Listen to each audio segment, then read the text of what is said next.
भगवान का जयकारा भी नहीं बोलते तुम लोग, बड़े श्रद्धालु बनते हो।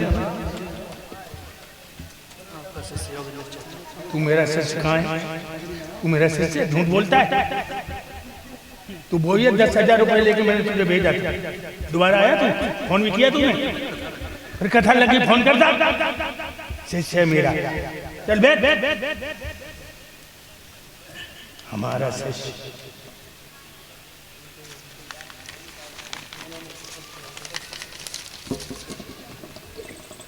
जो अपने गुरु से ही बदतमीजी दे, गुरु से ही छलो कपट करे, तो शिष्य का सत्यानाश होता है।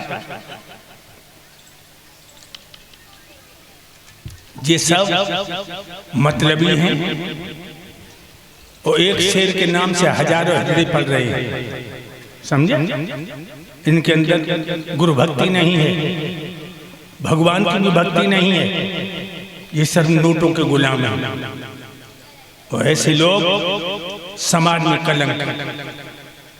ध्यान रखिए लोगों, जो पुत्र पिता के आदेश को न माने वो पुत्र नहीं है। मरे वो भ्रात जिसको दुष्टता की बात भाती हो, मरे वो शिष्य गुरु के द्रोह का जो पक्षपाती हो, मरे वो नारी जो व्यभिचार में जीवन बिताती हो, मरे वो पुत्र जो पापी कुचाली वंशघाती हो। ध्यान रखिए लोग।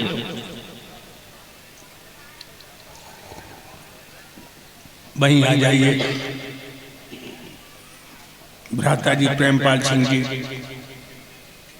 आशा देवी, शिशपाल भैया, देखा देवी, प्रशांत और करिश्मा,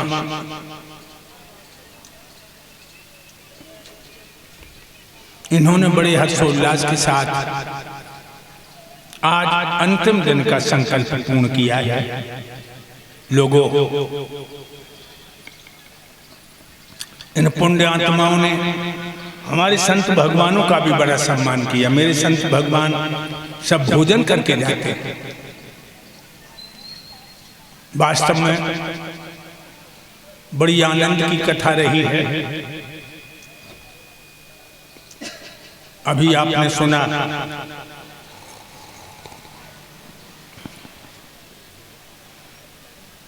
भगवान ने कल तो व्रत छोड़ा था, आज दौर का वो व्रत छोड़ दिया, आज दौर का बसा दिया। एक बात और बताऊं भक्तों, पहले हमारे देश में छोटे छोटे राज्य थे। उन्हीं राज्यों में एक राज्य था विदर्भ देश। ये विदर्भ देश कहाँ है जानते हो? जिला इटावा में विधूना है। अब तो वो औरैया में निकल गए। उस विधूना को विदर्भ देश कहते थे। ध्यान रखिए लोगों। और विधूना से 6-7 किलोमीटर पश्चिम की तरफ कुदरकोट नाम का कस्बा है। पहले उसे कुंदनपुर कहते थे।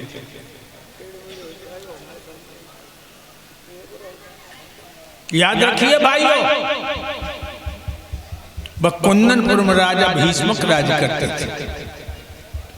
भीष्मक का दरबार लगता था विधूना में, इसीलिए इसको विदर्भ देश कहते थे। राजा भीष्मक के 5 लला और 1 बिटिया। वह बिटिया को नाम का है रुक्मिणी। रुक्मिणी, ये रुक्मिणी कौन है भक्तों? ये रुक्मिणी त्रेता में सीता, द्वापर में रुक्मिणी। धीरे धीरे रुक्मिणी 11 साल की हो गई। बड़ी सुंदर है। जो बताऊं आपको, जब सखियन के बीच में चलती हैं तो मालूम पड़ता है चारों तरफ तारे, बीच में चंद्रमा। इतनी सुंदर। जेठ को महीना रहे, जेठ को सब लड़कियां इकट्ठी माई। एक लड़की बोली, ओरी बहन, रात तो होते छोटी, दिन होते बड़ो। दीदी दिन नहीं करते, कुछ खेली खेलो। एक लड़की बोली, खेल हम बताओ। आंख में चोनी खेलो।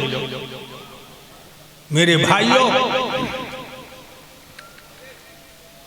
आंख में चोनी खेलते बहु बहना, आंख में चोनी खेल जानती हो तुम सब बेटी कथा सुन रही हो, जानती आंख में चोनी खेल क्या होता है? छोटी हो तब खेलो तो है तुम। एक लड़की की आंखें बंद कर दी जाती हैं और लड़कियां इधर उधर कमरा में छुप जाती हैं। जो लड़की की आंखें से पट्टी बंदी रुक्मिणी लड़कियों को पकड़ती है, जा पकड़ ले, फिर बाकी आंखें बंद कर जाती हैं। आंख में चोनी खेल, कमरों खूब लम हो रहे शिषपाल भैया, कमरा खूब लम हो रहे। हमारी समझ 30-35 साल तक कम को ना रहा। एक लड़की की आंखें बंद कर दें और लड़कियां इधर उधर छुपी तो रुक्मिणी देखा देखी छुपी, लेकिन रुक्मिणी को बदन सूरज की तरह दमक रहा। जो लड़की की आंखें से पट्टी बंदी वह रुक्मिणी को पकड़ ले पड़े और लड़कियां ठिठोली निकालने लगी, अरे रुक्मिणी तू सब खेल बिगाड़ रही है, खुद पकड़ जा तो हमें पकड़ा दी। तारी पगली या चंद्र बदन पे पर्दा कर, तूने तो अंधेरी रात में दोपहरी कर दी दिव्य ज्योति को फैला कर। तो रुक्मिणी अपनी सहेलियों से बोली,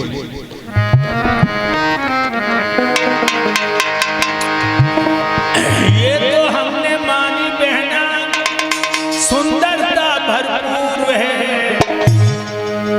ये तो महिमा राम की जम हमरा क्या कसूर है, ये तो महिमा राम की जम हमरा क्या कसूर है, ये तो महिमा राम की जम हमरा क्या कसूर है। ये तो हमने माना दीदी, ये तो हमने माना दीदी सुंदरता भरपूर है, ये तो महिमा राम की जम हमरा क्या कसूर है, ये तो महिमा राम की जम हमरा क्या कसूर है, ये तो महिमा राम की जम हमरा क्या कसूर है। खेल बंद हो गया, लड़कियां अपने अपने घर चली आई, रुक्मिणी अपने घर आई और अटा पे खड़ी हो गई। अटा पे खड़ी हो गई, ऐसी रहे गली, गली में देव ऋषि नारद बीना बजा जाए तो बड़ी मस्ती में गीत गा जाए। कौन सा गीत गाए रहे? बहुत मीठो गीत, रसगुल्लो तो मीठो।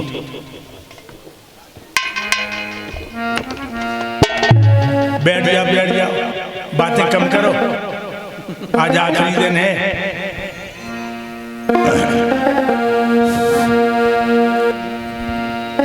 क्या गीत गा रहे? ब्रज भूमि में हुआ है अवतार कन्हैया का, ब्रज भूमि में हुआ है अवतार कन्हैया का, ब्रज भूमि में हुआ है अवतार कन्हैया का, ब्रज भूमि में हुआ है। नारद जी गाए रहे, रुक्मिणी सुन रही।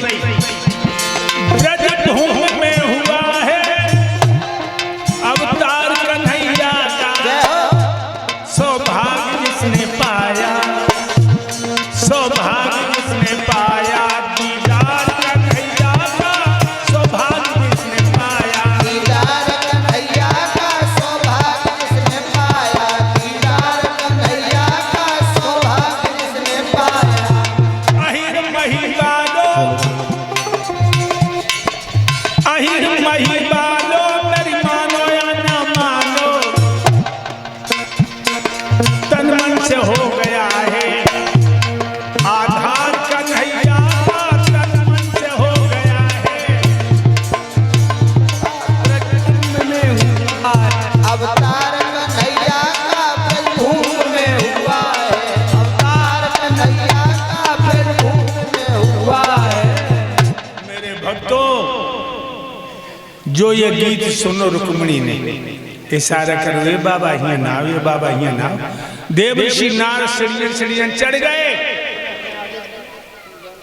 कालो कम्बल बिछा दो, बैठा दो, कटोरी में दही करके बूरो डाल के चम्मच रख दी, ले बाबा दही खाए ले। देव ऋषि ने दही खाया, मुंह पहुंचो, रुक्मिणी रुपट्टा गाल से लगा के बैठ गई है, बोली स्वामी जी। हाँ बेटी,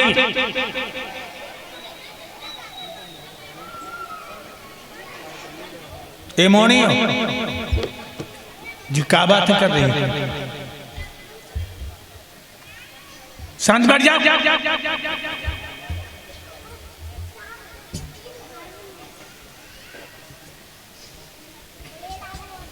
देवर्षि नारद से रुक्मिणी बोली, का गीत गाए गए।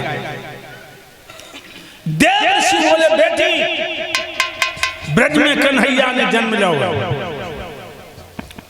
और जिन्होंने प्रभु के दर्शन कर ले सारे पाप नष्ट हो गए। रुक्मिणी बोली, एक बात और बताओ। पूछो। अब कन्हैया कहाँ रहते हैं? जवाब दिया, बेटी अब वो ब्रज को छोड़ गया, वो द्वारकाधीश है, द्वारका के राजा है। श्री सुखदेव जी बोले, हे राजा परीक्षित। रुक्मिणी बोली, एक बात और बता दो। क्या? उनकी शादी हुई गई? देवर्षि नारद बोले, बेटी उनके बड़े भैया बलराम की शादी हो गई, श्याम की शादी नहीं हुई। अरे दैया, जो सुनी कन्हैया की शादी ना है भाई, मन ही मन में रुक्मिणी ने विचार कर लो। क्या? श्याम न मिले तो मैं जोगिन बन जाऊंगी, नाथ न मिले तो मैं जोगिन बन जाऊंगी, श्याम न मिले तो मैं जोगिन बन जाऊंगी, नाथ न मिले तो मैं जोगिन बन जाऊंगी, जोगिन बन जाऊंगी, सारी उमरिया की जोगिन बन जाऊंगी, श्याम न मिले, सारी उमरिया की जोगिन बन जाऊंगी, नाथ न मिले तो मैं जोगिन बन जाऊंगी, श्याम न मिले तो मैं जोगिन बन जाऊंगी, श्याम न मिले। संकल्प कर लिया रुक्मिणी ने, कह तो मेरे गले में बहियां पड़ेगी भगवान यदकुल भूषण कन्हैया की, या सारा जीवन कुआरे गुजार दूंगी।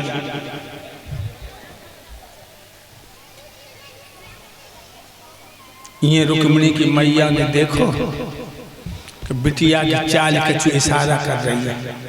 और एक बात और बताएं भक्तों, जो चतुर माताएं होती हैं अपनी लड़की की हर हरकत पर नजर रखती हैं। चतुर फुअरिया ना रख, फुअर को ना पतो बिटिया कहाँ जा रही, का कर रही, का कह रही। जो फुअर औरत होती है, फुअर को पता नहीं। चतुर माँ जो होती है अपनी लड़की की हर हरकत पर नजर रखती है, और रखना भी चाहिए लोगों, रखना भी चाहिए। 10 साल की लड़की को तुम छोटू मत समझियो। 10 साल की लड़की घर में है तो जन समझो जो छोटी है। जब तक घर घर में टीवी चली हैं तब से ये लड़कियां बड़ी एडवांस हो गई। जब से घर में टीवी चली, हमारी बच्ची बहुत छोटी थी, 5 साल की, स्कूल में पढ़ने गई। कोई लड़का लड़की की बदतमीजी देखी तो वन कही, मैम बोली, हाँ ये एक दूसरे को प्यार करते हैं। तो मैम कहने लगी, क्या भैया बहन प्यार नहीं होता? तो मेरी बच्ची क्या बोली, सो प्यार ना, टीवी वालों प्यार। यानी हमारी बच्ची भी ये जानती थी कि टीवी में जो भी दिखाया जाता वो घिनौना है। ध्यान रखिए, तो 10 साल की लड़की को तुम जन्नत समझियो जो छोटी है। ये जब से घर घर में टीवी चली हैं तब से लड़कियां बड़ी एडवांस हो गई। आज अपने पति को बुलाया और कहने लगी, महाराज राज्य के मध्य में इतने अंधे हो गए, तुम्हें इतना होश ना, घर में जवान लड़की कुआरी है, कोई लड़का देख के शादी कर दे। अम्मा तू का नहीं चमठा रही है, टेसू की तरह बैठ जा।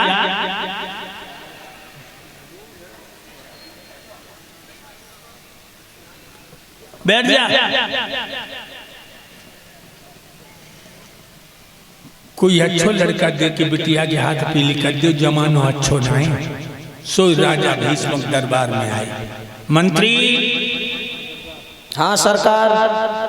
आज जितने के सामने लड़कियां बैठी हैं, माताएं बैठी हैं, ये बुजुर्ग बैठे, ये संत भगवान बैठे हैं, अच्छा, सबसे के द्वारा मुकदमा नहीं लिया जाएगा। आज महाराज विशेष विषय पर चर्चा करेंगे, सभी लोग अपने अपने विचार दें। सभी भाइयों बहनों, आज महाराज कोई भी मुकदमा नहीं लेंगे। आज विशेष विषय पे खर्चा होगा, अपने अपने आचार दो। तुम नशा कर रहे हो कोई? हम कह रहे अपने अपने विशेष विषय पे चर्चा करेंगे, तुम बता रहे खर्चा करेंगे। हम कह रहे अपने अपने विचार दो, तुम कह रहे अपने अपने आचार दो।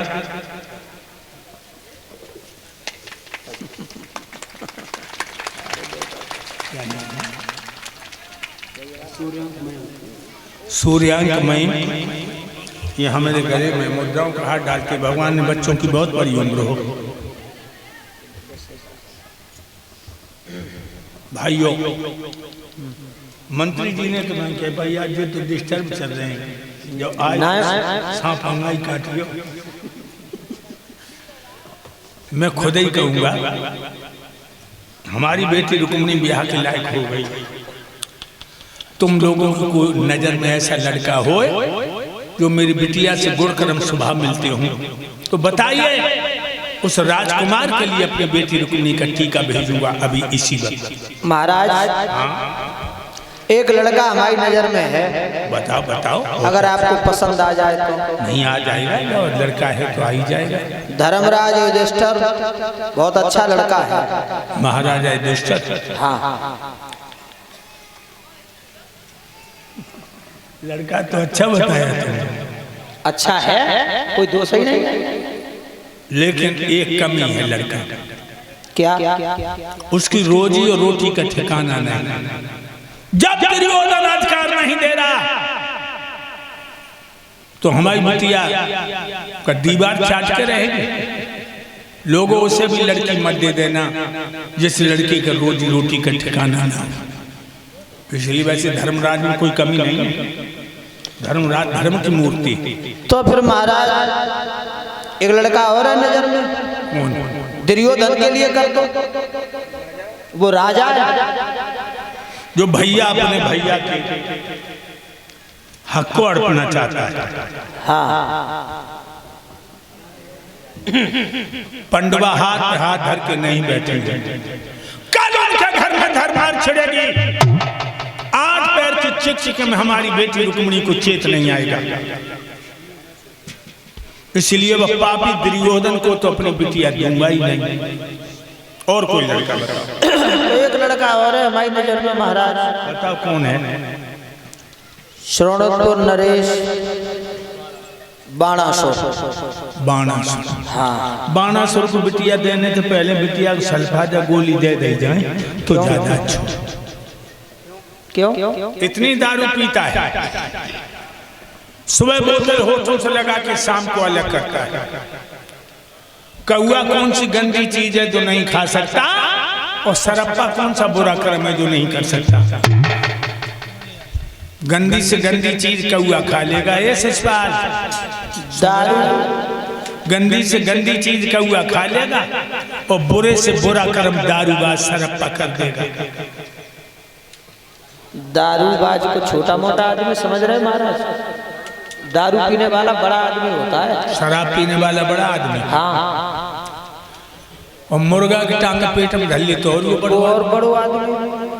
वो क्यों भैंसा की टांग चब जाते सबसे बड़े और बड़ो आदमी। दारू पीने वाला बड़ा आदमी। लोग सियाबागढ़ में आज 5वीं साल है, अबे पार नाम के लड़का ने दारू पीकर अपनी मैया की इज्जत लूट ली। अपनी मैया की। ए पंडाल में बैठे सुनो, इसी आबागढ़ में दारू पीकर अभय पाल नाम के लड़के ने अपनी माँ की इज्जत लूटी। जयपुर में